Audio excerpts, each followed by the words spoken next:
What is up, YouTube? It's Kingfisher745, and in this video I'm not only going to explain the Phoenix Heroic battle, I'm going to completely expose it. This battle, like many others in this new chapter, completely rely on luck and setup. If you don't get a favorable setup, and by that I mean turn order and what abilities your opponents cast, you have almost no chance of beating it. And I'm going to let you in on a little secret if you haven't noticed it already. Just wait until the second part of this video. I'm going to completely expose this battle and the fact that it isn't random at all. There's nothing random about this. So first things first, we're fighting this on challenge mode, and we get a really favorable setup right out of the gate. And I've kind of noticed this with challenge mode. Maybe they're even easier than normal, I'm not sure exactly, but it does seem that way at times. Now on my Phoenix, at first I was using Steadfast, and you may think this is kind of weird, but I was getting some good results with Evasion. So it was Health, Stamina, and Evasion, and then I'm using the Empowered ISO weight that causes collateral damage. Now in this setup you'll notice that the Hellfire Heavy went first, and then that he has Pounding Headache, so if you don't know this fight mechanic, what you want to do is hit him with a Psy Blast, and then you will gain a buff, and he will gain a debuff. So what he gains is Weakened Resilience, and you gain Expansive Mind. Then I can tell you another fortunate thing happens, and Selene actually uses magic. So right away you may notice we have a pretty awesome setup right here. She didn't use Skia Thanatal, and there's no Stare of the Abyss. Also, she even missed her attack. So with Phoenix, we're able to Mind Link this Hellfire Heavy now. So he will actually take and protect us. Then you're free to go ahead and hit Selene with the Psy Blast. So that's what we're going to do right here. We're going to hit her with our level 1. And now on her turn, she will actually hit the Heavy, rather than hitting you. And I get it, that's the basic fight mechanic for this one. But it relies on so much more than that. In fact, this battle's so much easier than the other times I've faced this, that I even make a mistake. Now that Heavy would actually protect me once again, but instead I waste a stun on Selene. So I actually should have saved that move until after she hit the Hellfire Heavy once again. But anyways, as far as this fight goes, you'll just want to keep attacking Selene, and when Mind Link is up, you use it on the minion. It's fairly straightforward, but like I said, there's so much luck involved, and that almost entirely falls to your setup, your turn order, and what Selene uses on you. And right after I finish this first battle, I'm going to take it a step further and prove a few things. So trust me, you'll want to continue watching this. And also in the very last battle, I complete the score challenge, so you'll want to see that as well. I know this is kind of a long video, but it really couldn't be helped. Now during the end parts of this video, I'm going to go ahead and explain what happened the first time I tried to do this battle. Of course I was playing on normal, and what had happened was Selene would go first. She would use Skia Thanatal, and she would play Stare of the Abyss on my Phoenix. So my Phoenix would take heavy damage, and if she did make it to the next round, Selene would use Skia Thanatal a second time, and I would die at the beginning of my very second turn. I wasted over 200 energy on this battle, and I could not even beat it. So if this is happening to you, I'm going to tell you exactly what you need to do. You have to abort the mission. It's that simple, and I think it's absolutely ridiculous that they designed an encounter that based solely on luck. So I'm hoping that by making this video, it helps you all out, and also we'll get enough views and attention that maybe they'll see it. My thinking is if we share this video and the devs see this, they'll have to change the encounter, or at least fine-tune it. I mean, because it's absolutely ridiculous. Wait until you see what happens right after this roulette. Alright, so we were able to beat this heroic battle on challenge mode, and it was actually really easy. Oh, and by the way, I leveled my Phoenix to level 13 just to equip an E-ISO for this heroic battle. It just frustrated me so badly that I had to take every advantage possible, especially to complete the score challenge. But here we see the Empowered ISO weight that you can win for Phoenix. It has Consuming Fire, so Psy Blast will apply Soulfire, and that would be a pretty awesome ISO to win. Unfortunately, we don't get it this time. But let's go ahead and move on really quickly and just jump into the next battle. Now this was on normal mode, and I ran this specifically for video purposes. Like I said, I felt like the normal draw was actually more difficult. And right away, the setup that I got was Celine using Skia Thanatal, her very first move. So before we even get a chance to act, we're almost dead. And we have Stare of the Abyss on top of that.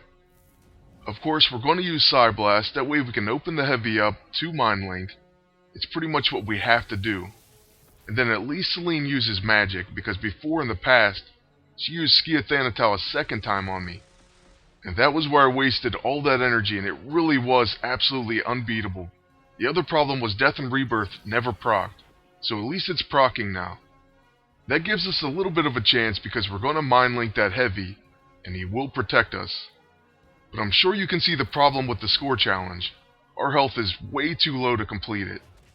So even if we did manage beating this battle, we would still lose the score challenge. But anyways, moving along in this battle, it's going to be Phoenix's turn next, and what we're going to do is we're going to use a Psy Blast on Celine. We don't want to use Phoenix Fire yet, because we want to keep that heavy alive. We also don't want to waste our stun because she's going to attack him once again. Now you may have noticed that collateral damage procced on that second attack, but not on our first attack of the battle. That would make a pretty big difference as well. But now that the minion's done, we have to go ahead and stun Celine. So we try to use our Telekinesis, and it fails to stun. Now at this point we have little other options than to use Phoenix Fire, and it looks like it's not going to be enough to finish Celine. Well, let's see how close we can get, and maybe we'll get lucky here.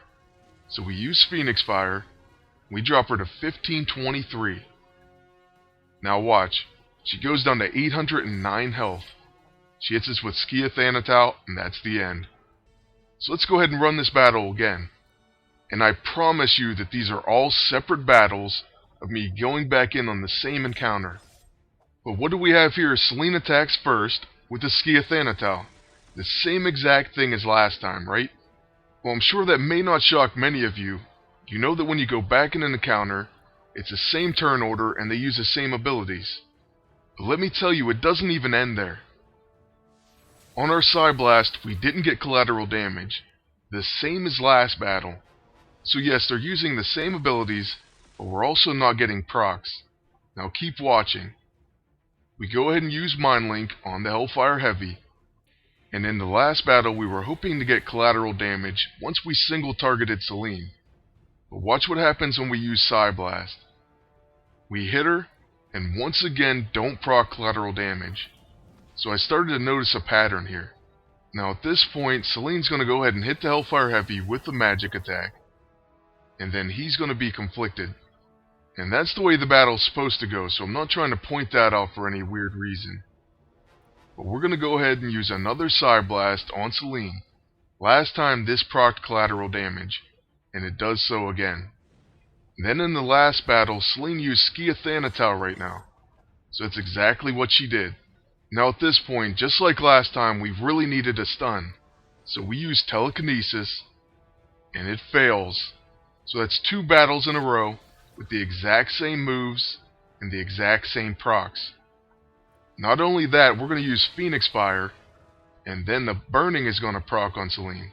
Well, hopefully you remembered, I pointed out that she went down to 809 health after a burning.